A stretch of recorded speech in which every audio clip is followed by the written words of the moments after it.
એક તરફ ગુજરાતમાં પોલીસ બુટલેગરો સામે કડક કાર્યવાહી કરી રહી છે, તો બીજી તરફ સાવલીમાં બુટલેગર મુન્ના જયસ્વાલ અને તેનો સાગરીત બંટો સોશિયલ મીડિયા ઉપર તેમના વાયરલ વિડીયો કરી રહ્યા છે, ત્યારે પોલીસ સામે એક પડકાર પણ ફેંકી રહ્યા છે। હવે જોવું રહ્યું કે પોલીસ દ્વારા તેમની સામે ક્યારે કડક કાર્યવાહી કરવામાં આવે છે। સાવલીમાં બુટલેગર મુન્ના જયસ્વાલ અને તેના સાથીદાર મિતેશ ઉર્ફે બંટાનો વિવાદાસ્પદ વિડીયો વાયરલ થઈ રહ્યો છે।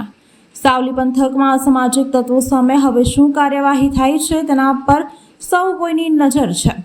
સાવલીમાં બુટલેગરો ફરી એકવાર બેફામ બન્યા છે। તાજેતરમાં લિસ્ટેડ બુટલેગર મુન્નો જયસ્વાલનો એક વિડીયો વાયરલ થયો છે, જેમાં તે જાહેરમાં ખંજર વડે દારૂની બોટલના આકારની કેક કાપતો જોવા મળે છે। આ ઉપરાંત સાગર જયસ્વાલ અને તેના સાથીદાર મિતેશ ઉર્ફે બંટો પિસ્તોલ સાથે જોવા મળી રહ્યો છે। આ વિડીયો અને ફોટો સોશિયલ મીડિયા ઉપર વાયરલ થતા લોકોમાં ભયનો માહોલ પણ છવાયો છે। એક તરફ રાજ્યના ડીજીપી અસામાજિક તત્વો સામે લાલ આંખ કરી રહ્યા છે, પણ સાવલી પંથકમાં અસામાજિક તત્વોએ પોલીસ સામે જાણે ખુલ્લો પડકાર ફેંક્યો છે।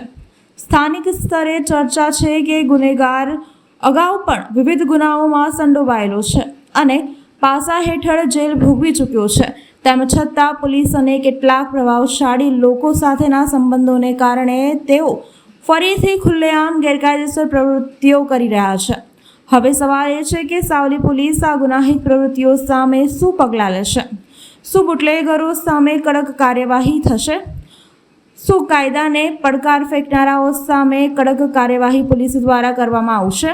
સ્થાનિક લોકો હવે કાયદો અને વ્યવસ્થાના ભવિષ્ય અંગે સજાગ બન્યા છે અને સાવલી પોલીસના નિર્ણયો પર નજર રાખી રહ્યા છે।